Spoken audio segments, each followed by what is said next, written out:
Cooper का जन्म एक बैकयार्ड ब्रीडर के शेड में हुआ, जहां उसे एक गलती समझा गया। तेज बारिश वाली एक रात उसे टेप लगे डिब्बे में बंद करके पार्क के कूड़ेदान के पास छोड़ दिया गया।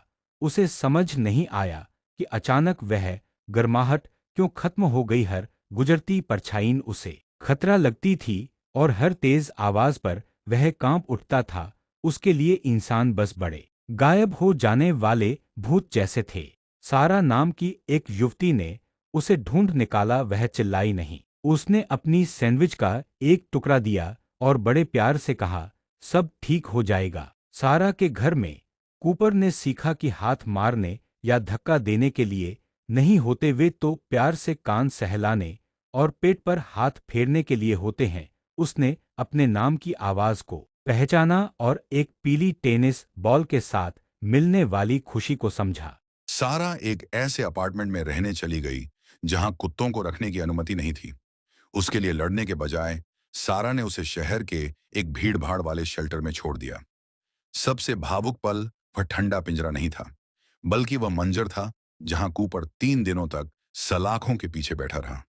उसने खाना तक छोड़ दिया और बस दरवाजे को ताकता रहा, क्योंकि उसे सारा के कदमों की आहट याद थी। उसे यह नहीं पता था कि उसे बदल दिया गया है। उसे तो बस यह लगा कि शायद वह एक अच्छा बच्चा बनने में नाकाम रहा। एक बुजुर्ग विधुर जो सुबह बिस्तर से उठने की एक वजह तलाश रहे थे, उनकी नजर कूपर की उन उदास आंखों पर पड़ी। उन्हें कोई छोटा पिल्ला नहीं चाहिए था। उन्हें एक ऐसा दोस्त चाहिए था जो खोने के दर्द को समझता हो।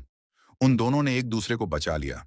आर्थर ने कूपर को पट्टे पर धीरे धीरे चलना सिखाया और कूपर ने अपनी ही पूंछ का पीछा करके आर्थर को फिर से हंसना सिखाया। जैसे जैसे साल बीतते गए, कूपर के सुनहरे बाल सफेद होने लगे। उसके पैर सख्त हो गए और घर की सीढ़ियां उसके लिए एक पहाड़ की तरह बन गईं, जिसे वह अब और नहीं चढ़ सकता था। शाम की सुनहरी रोशनी खिड़की से छन कर आ रही थी। कूपर अपने बिस्तर पर लेटा था और आर्थर उसके पास जमीन पर बैठे थे। कूपर ने एक गहरी और शांत सांस ली और अपना सिर धीरे से आर्थर के घुटने पर रख दिया। अब कोई पिंजरा नहीं था, कोई डर नहीं था। वह अंततः अपने सच्चे घर में, अपने सबसे अच्छे दोस्त की गोद में था।